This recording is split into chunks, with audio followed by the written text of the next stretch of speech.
Monday Mornings with Matt and Kevin. These two will debate real-life issues from a Catholic perspective every Monday at 9 a.m. Eastern. Make the world Catholic again. Well, it's a Monday morning. How are you guys all feeling? It's just got to be, you're just sitting there in your car, or I don't know. What are you doing? You're at the dinner table, at the breakfast table, or are you sitting in your armchair? Are you making breakfast? Wherever you're listening to us, Matt is here with me. It's nice to get together again. We've been sick on and off, especially me. Yeah, I was talking about it. I think what was it in January? I was like, man, I've barely been sick, and then I've been sick like a month straight. So don't do that, guys. Be careful what you say about being sick. But good to be back on with Matt. We're going to be political again today. We're going to talk a bit about Trump's speech and what's going on in the U.S. We might talk a little bit about the Oscars, though. Matt knows nothing about it. I don't really either. There's just some interesting comments I have on how degraded they've become, even for Hollywood. It's pretty incredible. We might talk about that a little bit at the end. I do want to say this is going to be the last Monday Mornings with Matt and Kevin on Catholic Family Podcast, at least during Lent. So we'll see how it goes. We're going to move the show completely over. You're going to be listening to this on both channels, on Catholic Family Podcast and the Traditionalists. We're going to move completely for Lent, at least, over to the Traditionalists. So you will not find our Monday shows on Catholic Family Podcast. You'll find it on the Traditionalist Podcast. We might change that after Lent.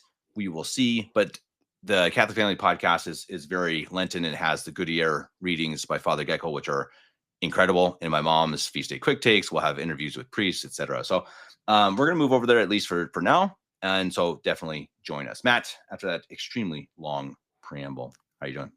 I'm good. I got to say, your mom has a very good voice for podcasting and videos. I played her anytime I see her name pop up. I usually say, I have to listen to this. It's very, yeah. I don't know. I can't think of a word to describe it. Maybe I don't know if it's soothing. Yeah, it's comfortable. It's very comfortable. Yeah, it's a very comfortable voice. So the golden pipes, She does. We'll call them. Yeah. I was going to say, speaking of the Oscars, it made me think how President Trump once said that America has no stars anymore, which is why nobody watches the Oscars.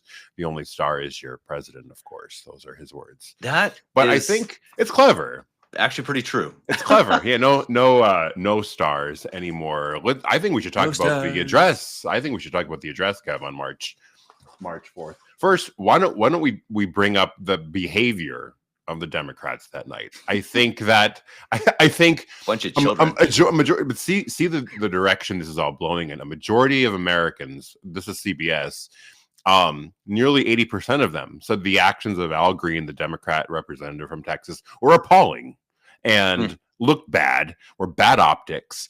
And that the Democrats in general just looked, again, out of touch, defeated, silly. They can't, as some people say, they can't meme. It just looked bad. And I think that this really, I wanted to pose this question to you because I was thinking about it as I was watching. Are we truly seeing the end of the Democrat Party as you and I have known it? Because I remember in the age of Obama, they seemed unstoppable. They seemed like they were going to win 340 electoral votes every single time, that the Republicans were just old, out of touch, boring.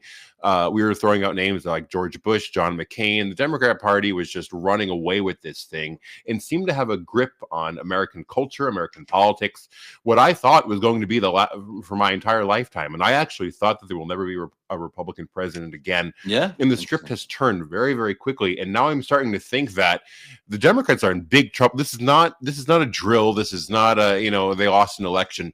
This is mayhem and panic time for them. They're in bad shape. And where do you see this going with them? Yeah, it's a good question. I think that they have really big issues, but part of it is because they have the neocons, the establishment normies, the people who just, Joe Biden, Nancy Pelosi, Chuck Schumer, the people who've been doing it for quite literally decades. And then you have the AOCs, and you have the far leftists, the extremes, and they can't really get along. And I think that's becoming a really big problem. And I think that was part of the problem with Biden, and part of the problem with Harris, is that I think Harris was pretty far left, but the Democrat base actually doesn't want it. That's a pretty small percentage of Democrats who actually want to vote for these extreme agendas like transgenderism, et cetera. And I think you've seen that. And I think that their youth, the young people in the Democratic, their politicians generally, their stars, if you want to call them that, are the far leftists, the extremes. So I think you're right, man. I think that they don't know how to please even their base. And when Trump goes and gives it's practically the State of the Union, even not officially, but practically, and he got something like on CBS, I think he got 76% voted. 70, yeah. Was that what it was? 70. 78 or something like that? It's I something have silly. I had all the numbers. Yeah, like he's in the high to mid 70s with On both CBS. approval. I know. And words associated with how they interpreted Trump's speech were positive, patriotic, hopeful, strong, very good adjectives that paired up with this speech. But I think, I've seen the reaction of a lot of people. First, it made me think Stephen A. Smith, if you know him as a sports fan, I'm sure you know him. He was on the View. He was on The View. He walked into the lion's den. Not that those panelists on The View are the brightest bulbs in the shop, but they made a point, and I wish we had to kind of bring it in on the show here today. But they made a point how, well, Trump didn't really have a mandate. He didn't, he may have won all 7 swing states, but he only won the popular vote by 1.5 million votes. And Stephen A. Smith owned them with numbers. He was great. And he brought up how 85% of I believe it was districts are moving to the right, turning Republican voting more conservative than they had in the past. And we've seen that with the map of states, how the districts or the towns are broken up, and how they've shifted from blue to red.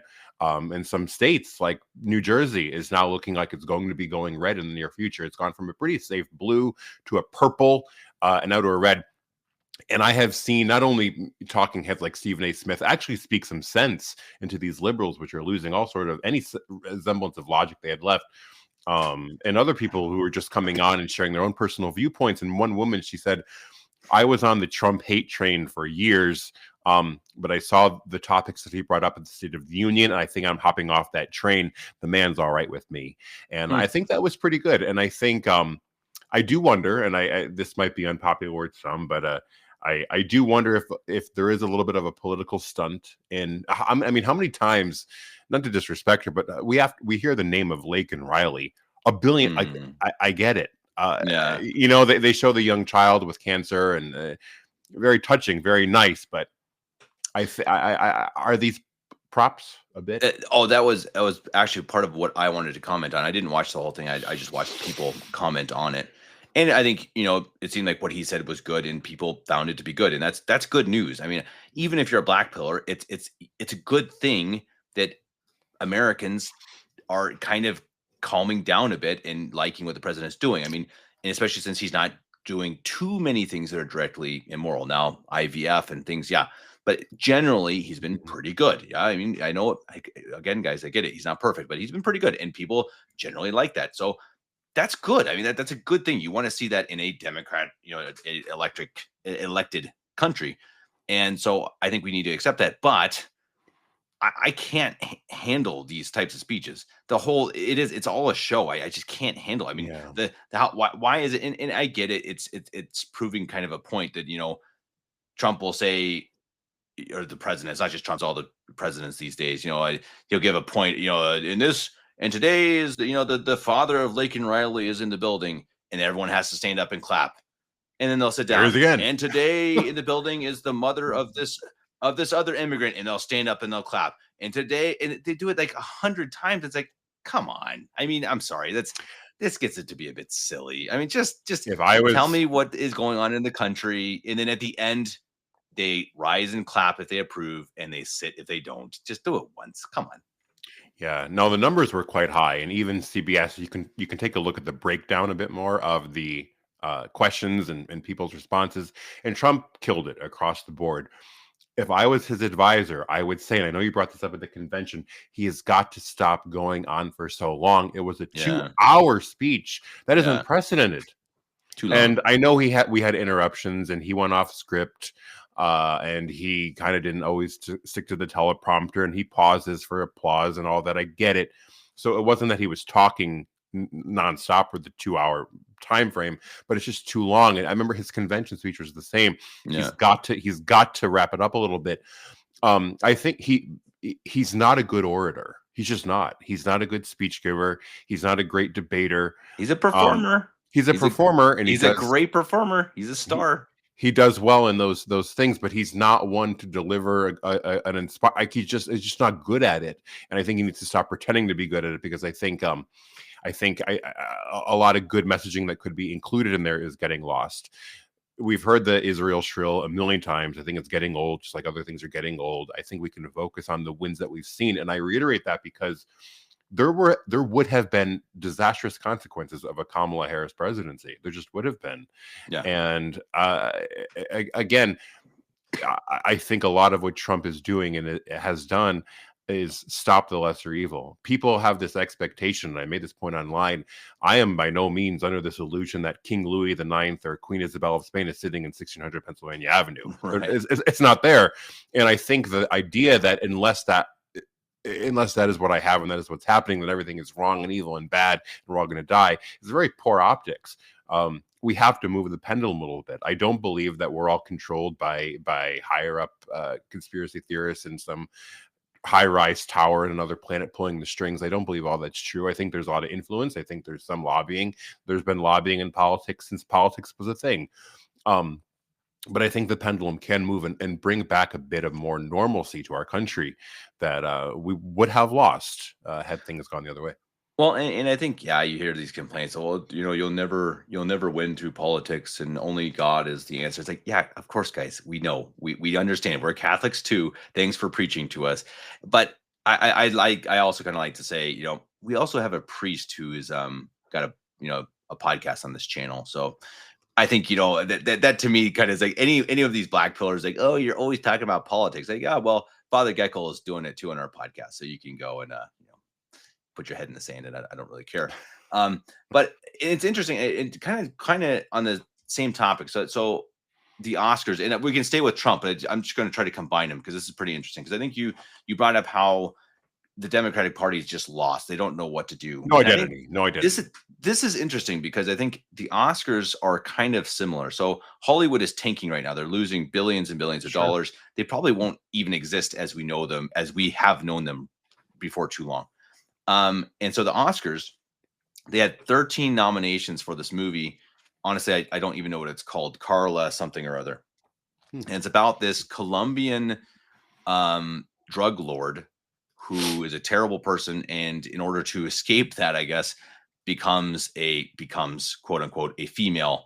And then it kind of becomes this good person. And so it's about a transgender mobster pretty much. Anyway, and it's terrible. It's like a musical. And I've seen clips of it. And it's horrific. And it got 13 nominations. So one of the most ever. And it's a terrible movie. So there's no skill to it. This is not Lord of the Rings. This is not even Titanic, which is, it's bad. It's got some bad scenes, but it's an amazing accomplishment of a movie.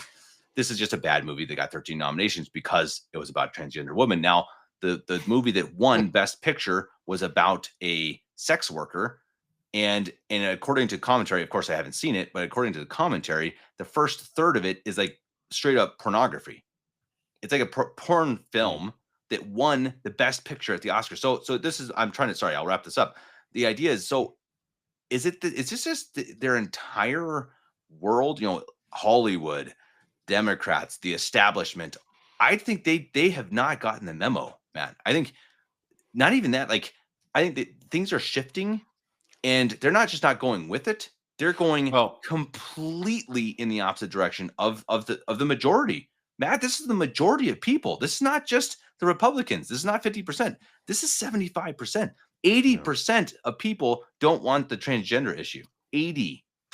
Yeah, and you're right. It's hard to believe that they're not self-aware that this message that they're trying to send and portray is smacking them across the face, and they're not getting it. They're not reacting to it. And made me think. I saw Governor Newsom on the Charlie Kirk podcast last week, and he was bringing up some middle of the road issues on this topic of how, I don't know if men and women sports is really a good thing, or they're trying to pull back a little bit because they have had, as you said, these really radical positions that is resonating with nobody. And there are some video. I remember thinking things like Nickelodeon or Disney were basically children safe, I guess you can say, where you can take a child and put it in front of a program that's airing on Disney or Nickelodeon or whatever, and just not have to worry about it. And that's not true at all. Some of the things that are on these award ceremonies would be considered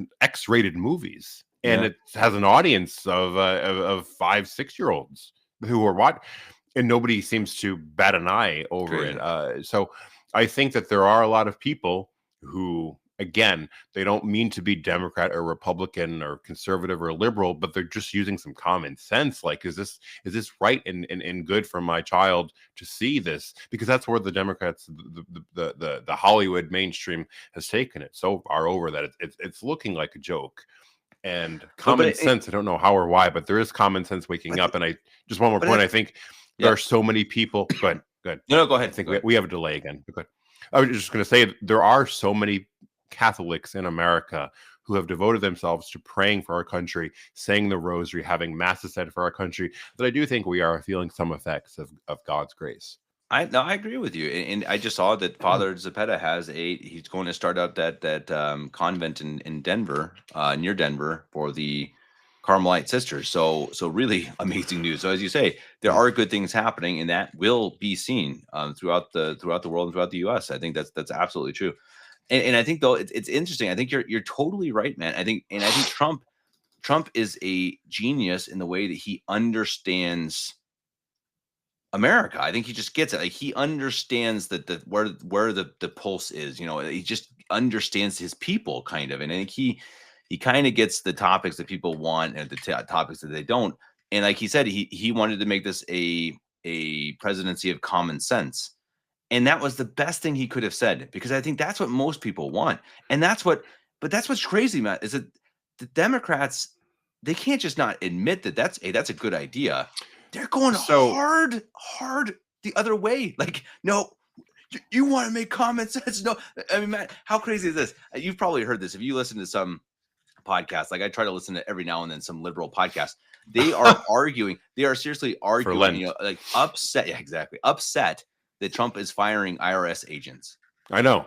Or finding corrupt for IRS agents. I know. It's insane. They just have to, because they hate Trump. They have to hate him. This would be a good time to look at CBS's poll numbers. So this is, again, as you said to start the show here, this is CBS. Yeah. Point made. And the top headline here is Americans liked what they heard. So, okay. So these are among viewers of Trump's speech. 76% of Americans say they approve of what the president had to say that night.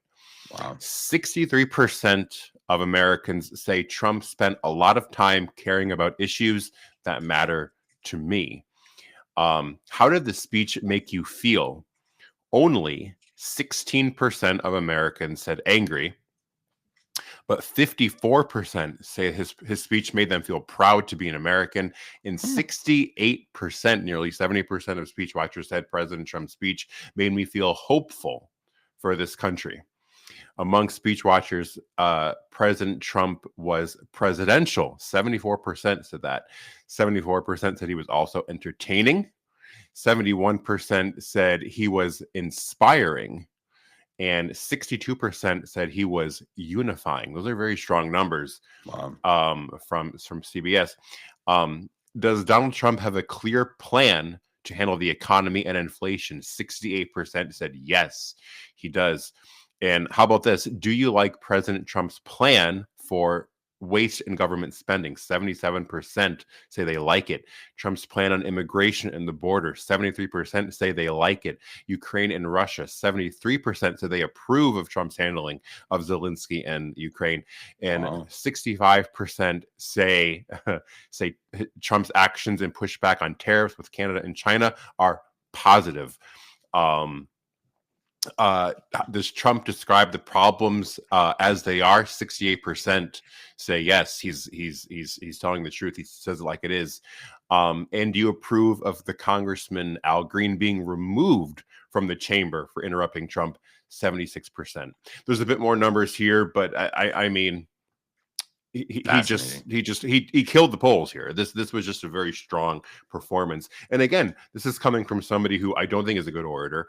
I think he rambles at times. I think when he went off the teleprompter, it was a little off the cuff and he wasn't sure it was going. I think he could have had a better delivery on it. But the public loved it. They thought it was great. And I think, kind of as you said, it wasn't very Democratic or Republican. Sure, he mocked the Democrats and called them radical left lunatics, I think, at some point.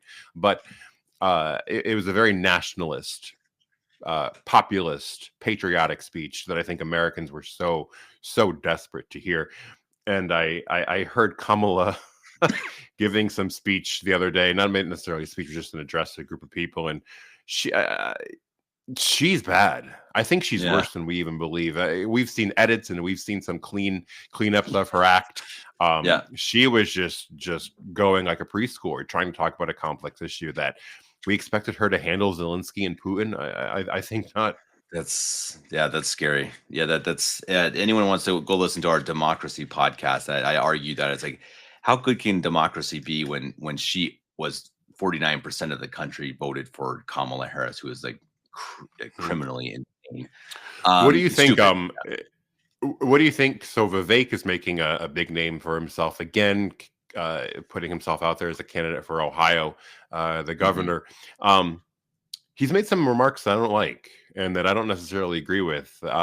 He mentioned that immigration should be something that America celebrates and that we should bring in.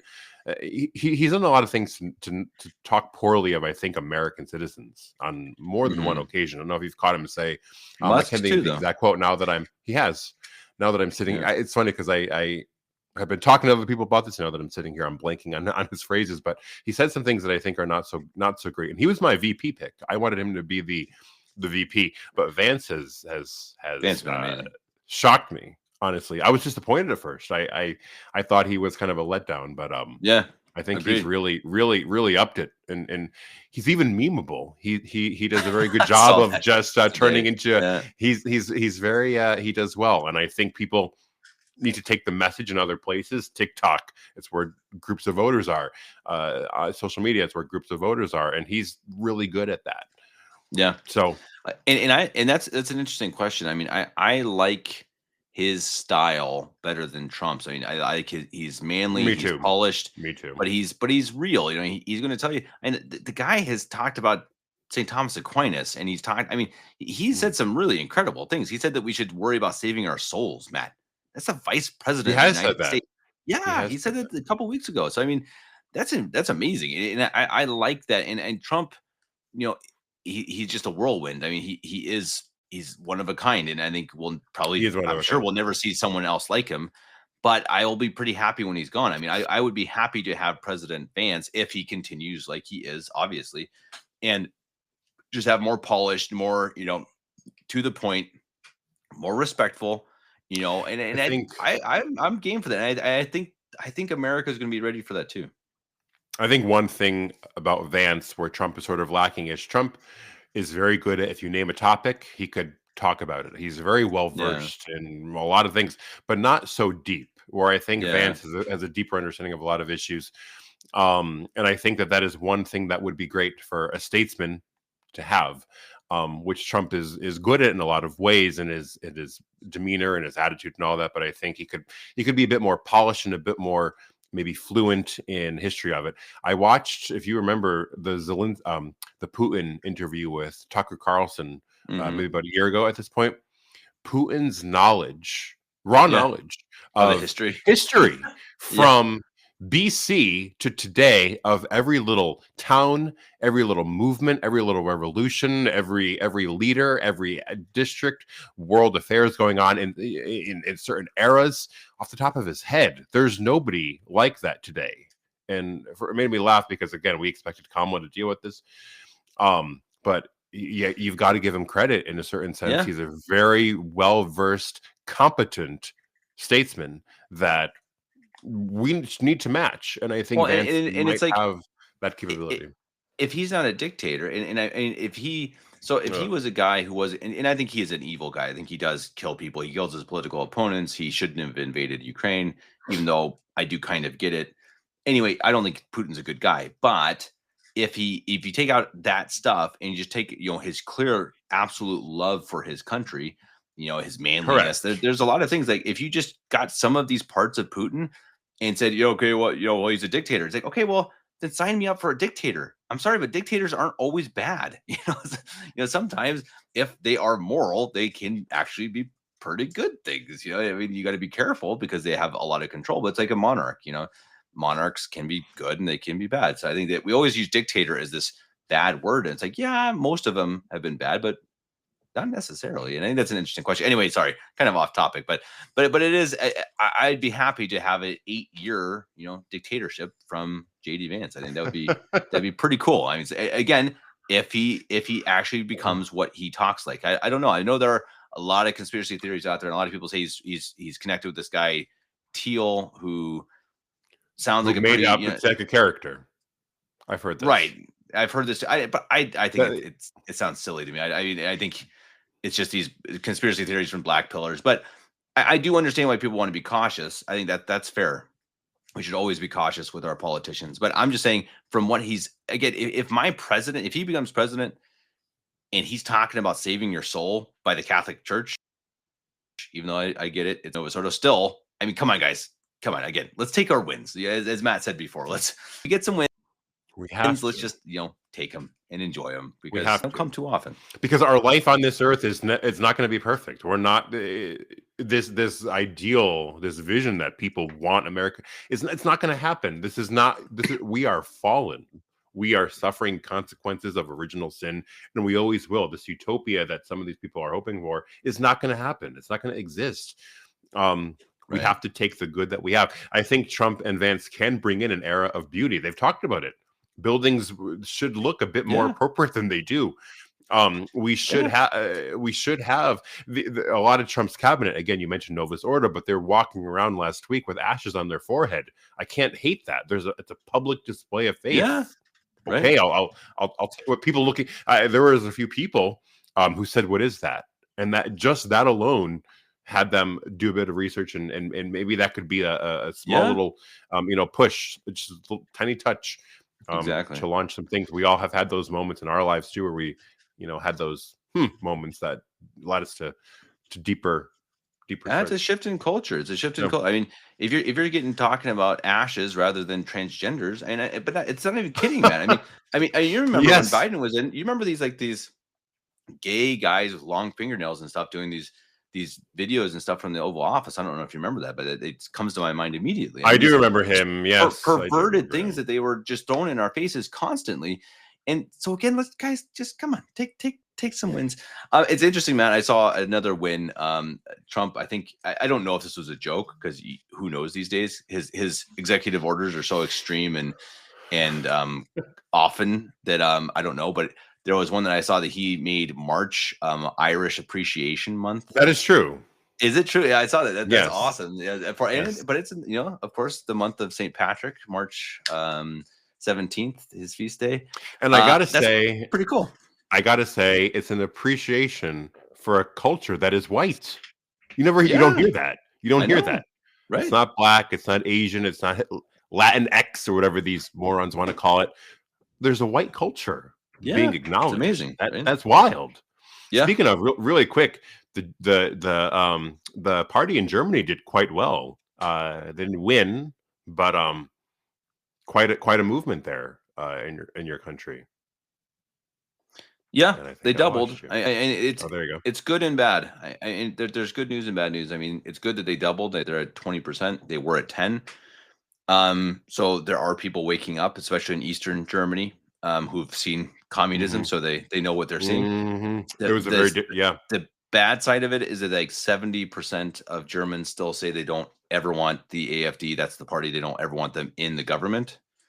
So there's a long way to go, because it's a parliamentary system. So they have to have, you have to decide. If you don't have 50%, you have to side with someone else who then creates the 50%.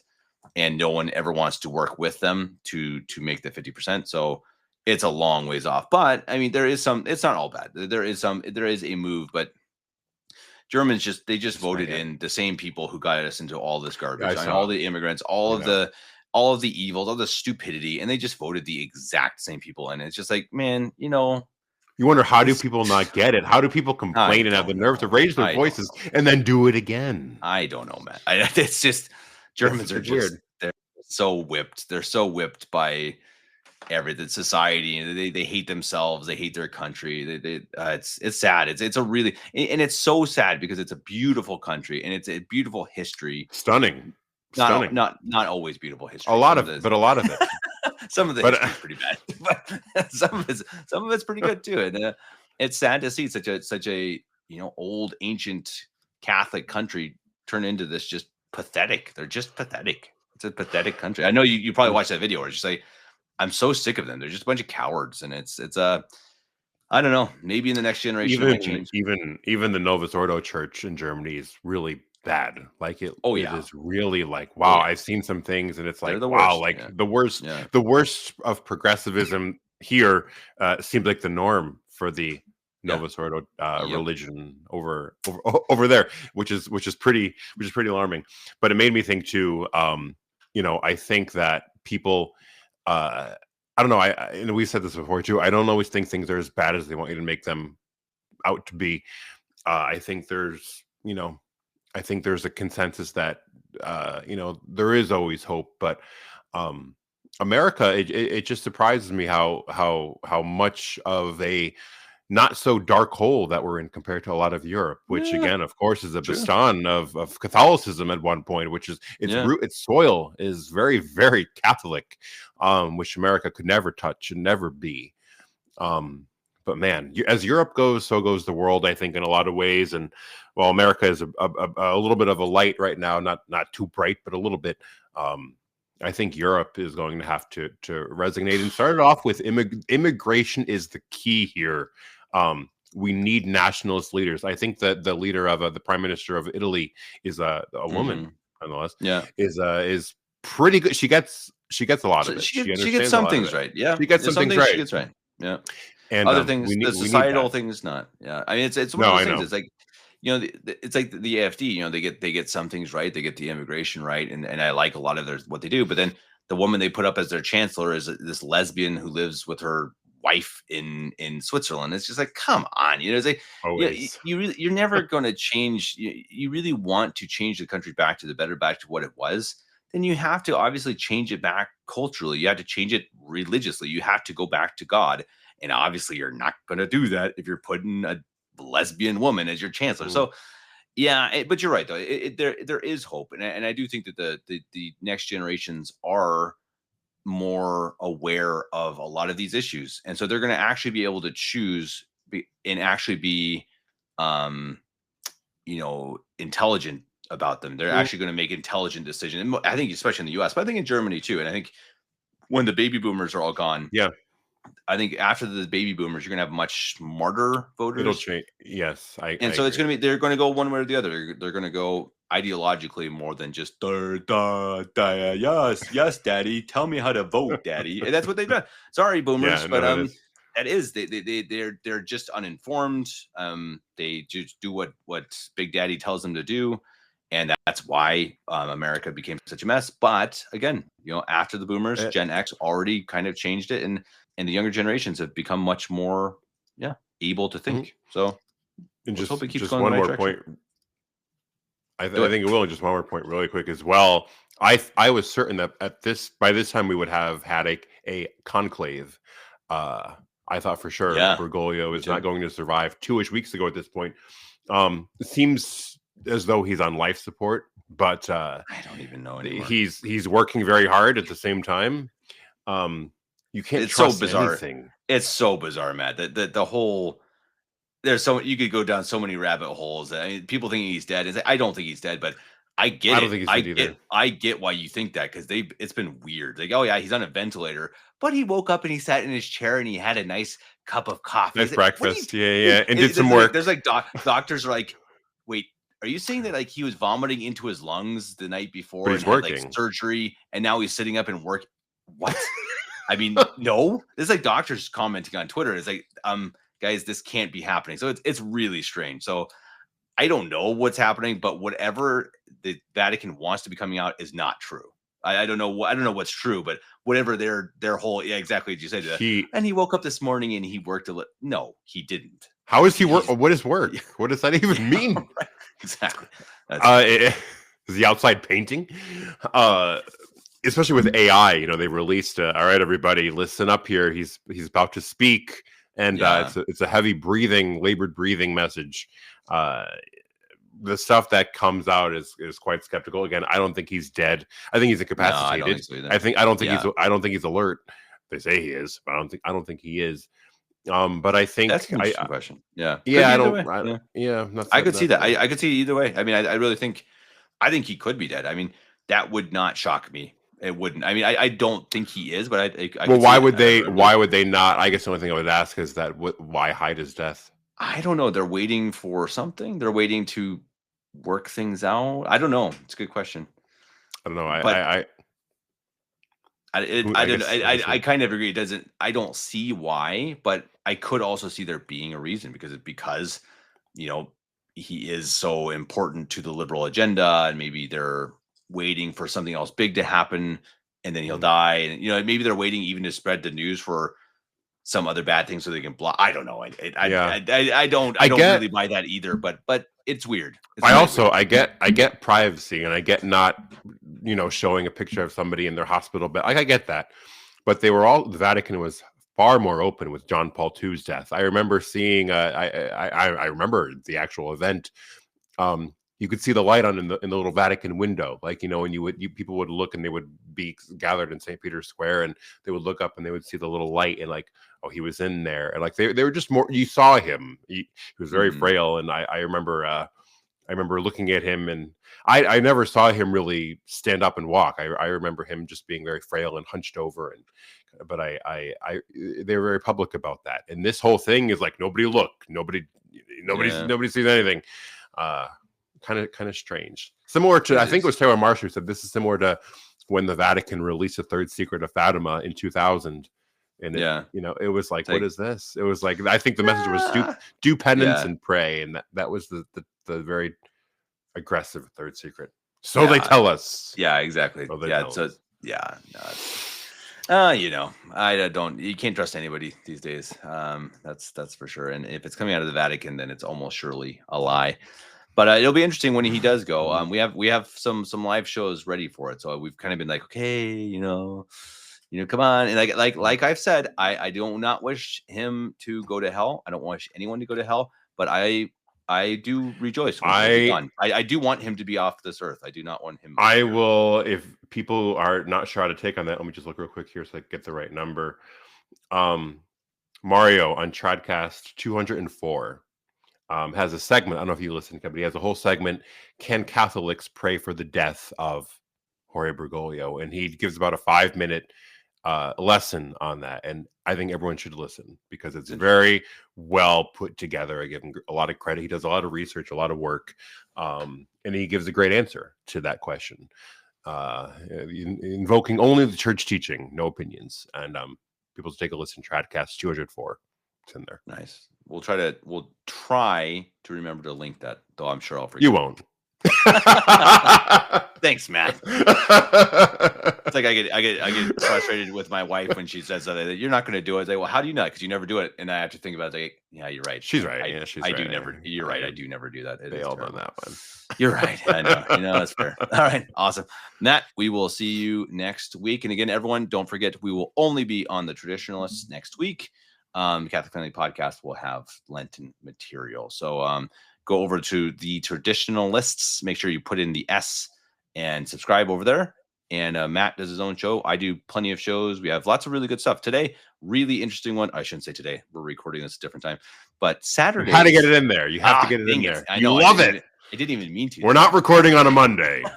I almost did a whole show without saying it, Matt. I almost did it. But a really, really interesting show about who should be educated. You might get a little upset by it, ladies and gentlemen, but in a good way. Go check it out. Matt, till next time. God bless.